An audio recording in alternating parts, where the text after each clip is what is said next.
दोस्तों, मैं विनोद पाठक एक नए ब्लॉग के साथ आपके बीच हूँ और हमारे साथ है नावेद ये जो नावेद जो है ये एक आश्रम है, गुरु विश्वराम वृद्धाश्रम है और यहाँ काफ़ी सारे वृद्ध हैं जो अलग अलग परिवेश से परिवार से यहाँ पे आके रहते हैं और उनकी सेवा जो है ये नावेद के ही भरोसे हैं, या आप मान लीजिए। तो अभी नावेद हमें बताएंगे कि इस आश्रम में क्या चीज़ खास है, कभी आश्रम बना था, और ये एक थोड़ा सा टूर भी हमें कराएंगे आश्रम का, ताकि एक हम समझ सके कि एक किस तरीके से यहाँ वृद्धों की सेवा होती है। हमें बताइए ये आश्रम कब बना था? हम लोग अराउंड 30 इयर्स हम लोग ऑर्गेनाइजेशन 1994 में हम लोगों ने स्टार्टअप किया था, बट 1994 से हम लोग 2003 तक सर्च कर रहे थे हम लोग क्या करें। जो हमारे फाउंडर चेयरमैन है डॉक्टर JP भगत, तो वो देख रहे थे, he is MPhil PhD from JNU। तो उनका जॉब लगी थी US में, लेकिन उन्होंने छोड़ दिया वहाँ का। बट उन्होंने ये सोचा कि अपने देश के लिए हम लोग क्या करें, तो तब सर्वे किया ऑल ओवर दिल्ली NCR सब जगह सर्वे करने के बाद एक बुजुर्ग थे, उनकी डेथ हुई रोड पे। तब उन्होंने डिसाइड किया दैट विल स्टार्ट, हम लोग एक वृद्धाश्रम खोलेंगे।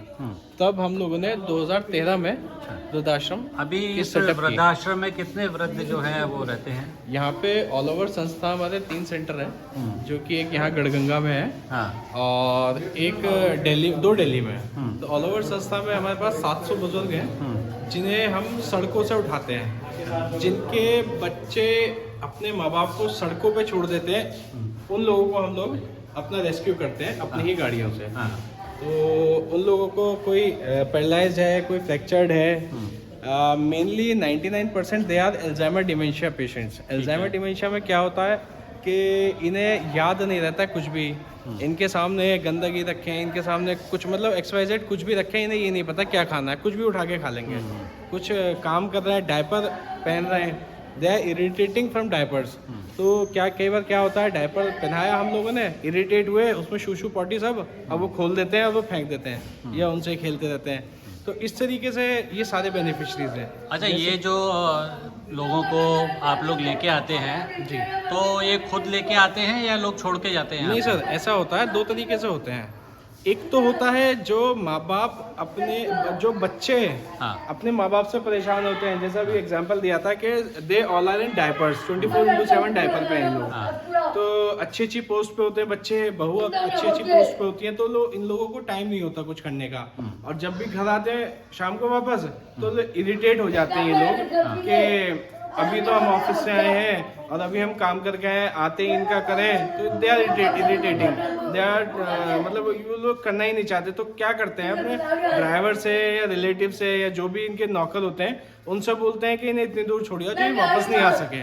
तो वो क्या करते हैं, वो मजबूर होते हैं, वो फ्लाईओवर के नीचे छोड़ गए, रेलवे स्टेशन के बाहर छोड़ गए, मतलब कहीं भी रोड पे छोड़ गए। ये जिस वार्ड में हम खड़े हैं, या मैं देख पा रहा हूँ जैसे वार्ड है, इसमें कुछ बेड्स लगे हुए हैं, तो इस वार्ड में कितने लोगों की ऑक्यूपेंसी है? ऑक्यूपेंसी हमारे पास ग्राउंड फ्लोर पे 4 है और फर्स्ट फ्लोर पे 4 है, तो 15, 16, 14, 15, 16 ऐसे लोग रहते हैं। अब जिसमें अभी हम खड़े हुए हैं, ये वो लोग हैं जो कुछ नहीं कर सकते खुद से, 24/7 दे आर ऑन डायपर्स।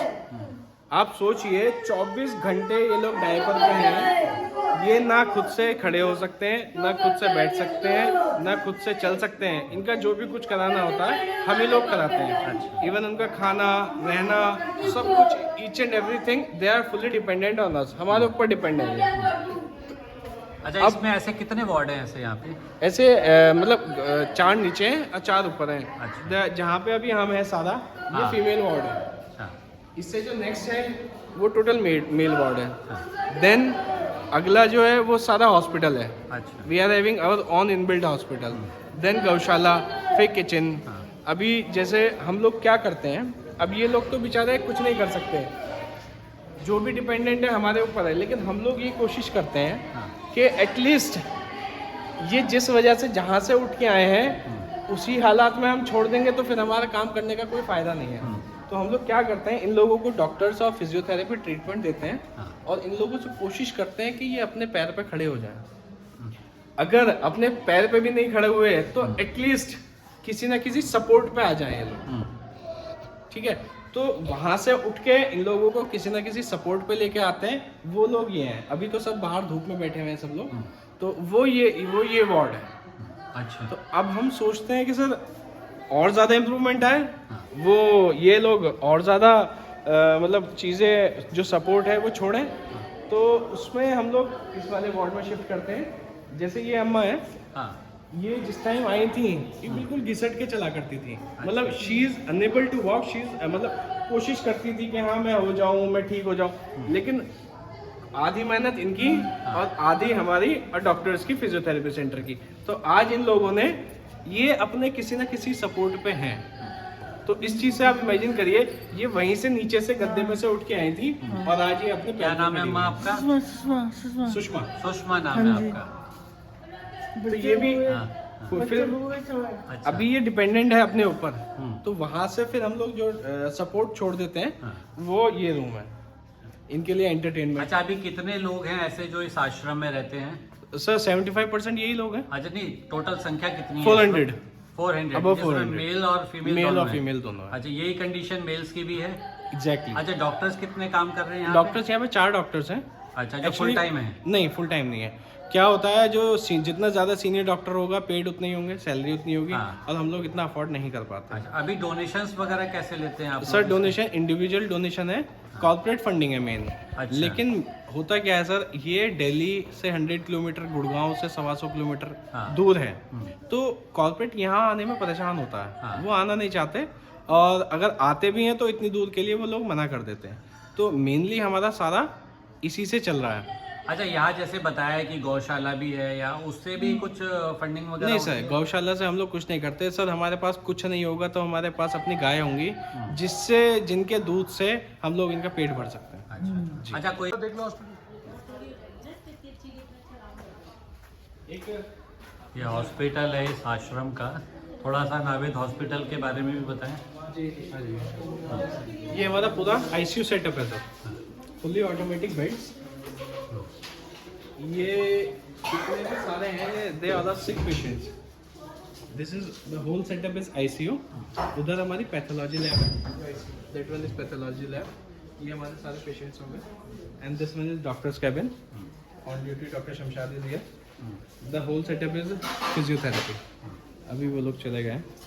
तो हम लोग जो भी करते हैं इसी सेटअप में करते हैं। जो भी सीरियस पेशेंट्स हुआ आईसीयू, अदरवाइज यहाँ से शिफ्ट होकर फिर करते हैं वार्ड में। फर्स्ट फ्लोर हमारा पूरा वार्ड है। जब वहाँ से रिकवर हो जाते हैं, then we are shifting to their own beds. तो ये पूरा आईसीयू सेटअप है। कितनी ऑक्यूपेंसी इसमें आ जाए? मतलब यहाँ पे है 20 beds ICU, 20 beds, 35 we are in ward beds. तो ऑल ओवर 52 बेड्स भी आ रहे हैं। कोविड में भी एक्टिव था ये? हाँ, कोविड में एक्टिव था। कोविड में सारे हमने अच्छा, डॉक्टर follow साहब आप किया ही हैं था। यहाँ जी पे? जी, हम देखते हैं। तो नॉर्मली जो पेशेंट्स आते हैं जी, तो वो किस कंडीशन में होते हैं जब यहाँ हमारे यहाँ कंडीशन ऐसी होती है कि रोड साइड से उठाए हुए पेशेंट होते हैं, कई की दिन खाना नहीं खाते, उनके मैगेट्स पड़े हुए होते हैं, जख्म होते हैं, वाउंड बड़े बड़े डीप होते हैं, बड़े सीवियर एनेमिक पेशेंट होते हैं, जिन्हें हम एनेमिक होते हैं तो उन्हें ब्लड भी अरेंज कराते हैं, और जो हमारे डॉक्टर्स टीम है वो सब उन्हें बेस्ट ट्रीटमेंट देने की कोशिश करती है। और हम जानते हैं कि हमारे यहाँ बड़ी बड़ी मेडिसिन कॉस्टली होती हैं जो हमें देनी पड़ती हैं। ये तो है नहीं हमने लिख दिया या हमारे डॉक्टर ने लिख दिया, हम तो मैनेजमेंट जाने हमें दवा कहाँ से ला के देता, लेकिन हमें जो भी प्रॉपर मेडिसिन चाहिए वो हमें अवेलेबल होती है यहाँ पर। अब जैसे ये एक बाबा हैं हमारे यहाँ, ये सीवियर सीकेडी से सफर कर रहे हैं, बॉडी में फूड लीवर इनका डैमेज है, लेकिन हमारे यहाँ करीब करीब पीछे लास्ट 10 ईयर्स है हमारे यहाँ है, इनका HB 3.5 तक रह गया है और आज 10.5 है। आज भी क्रेटिनिन इनका बढ़ा हुआ है, डायलिसिस के किया लेकिन अभी मेंटेन है। तो 10 साल से आईसीयू में ही है? नहीं, जाते हैं बीच में आते जाते रहते हैं, लेकिन हमारे हाई रिस्क पेशेंट में है ये, क्योंकि हम जो हाई रिस्क पेशेंट होते हैं, जैसे हमारे यहाँ सीवियर एनीमिया, HTN और CKD, तो हाई रिस्क पेशेंट होते हैं। सभी पेशेंट हमारे यहाँ 100 बिलो तक, 90 to 100 तक के भी पेशेंट हमारे यहाँ अवेलेबल होते हैं। और जो हाई रिस्क होते हैं उन्हें हम हर वक्त जो है इसी तरह की टीम हमारी रखती है कि उनका प्रॉपर। अब देखिए ये फाइल है, कोई भी बाबा है हमारे यहाँ, रोड से ले आओ जो हमारे कंपाउंड में है, उसका पूरा सिस्टमेटिक तरीके से पूरा रिकॉर्ड मिलेगा। मंथली उसका ब्लड टेस्ट होंगे, जो भी टेस्टिंग रिक्वायरमेंट होगी वो अलग होगी। जो उसे आज एक अगर इकोस्पिरिट भी दिया गया है तो वो भी मेंटेन होगा इसमें फाइल में। किसी भी बाबा को आप चेक कर सकते हैं। बहुत अच्छा आप लोग काम कर रहे हैं। Thank you. ठीक है। तो देखिए, अगर फंडिंग करना चाहे आश्रम के लिए तो उसका क्या तरीका क्या है? सर आप ऑनलाइन भी पे कर सकते हैं, तो कुछ वेबसाइट डिटेल बता सकते हैं? हाँ, www.shios.org हमारी वेबसाइट है, आप लोग जाएं, वहाँ पे सारे ऑप्शंस हैं। इस पे टैक्स बेनिफिट वगैरह भी मिलता है? बिल्कुल है, ATG टैक्स से रिडम्पशन मिलता है, बिल्कुल है, बिल्कुल। तो नावेद, बहुत अच्छा लगा बात Thank you. करके और Thank you so बहुत much. अच्छी इन्फॉर्मेशन आपने दी। और हम तो यही उम्मीद करते हैं कि लोग अपने परिवार के जो बुजुर्ग हैं उनका खुद ही सेवा करें। बिल्कुल। एक पर चीज़ अगर और मैं नहीं कहना कर चाहूँ, सकते हैं तो उनको कम से कम सड़क पे ना छोड़े। और अगर एक बार को आपने किसी को सड़क पे छोड़ भी दिया है तो नावेद जैसे जो एक सज्जन पुरुष है या ये आश्रम है, ये उनकी सेवा के लिए तैयार है। पर घरों पे तो बहुत बहुत आपका धन्यवाद। एक चीज़ और मैं सर आपके ज़रिए से लोगों तक पहुंचाना चाहता हूं कि जो हमारा यंग जनरेशन है ना, उन लोगों को ये चीज़ देखनी चाहिए, क्योंकि आने वाला टाइम हम ही लोगों का है। तो हम लोगों को इन लोगों के लिए सोचना चाहिए, मतलब हर कदम एक कदम आगे बढ़ें और हम लोगों को सपोर्ट करें, जिससे कि इन लोगों को और ज़्यादा अच्छी हम लोग सारी फैसिलिटीज़ प्रोवाइड कर सकते हैं। बहुत बहुत धन्यवाद आपका। बाकी मैं अभी आपको दिखाता हूँ, हॉस्पिटल है, बिल्कुल, अभी चलते हैं, वहाँ का भी एक वीडियो हम बना। बिल्कुल बिल्कुल।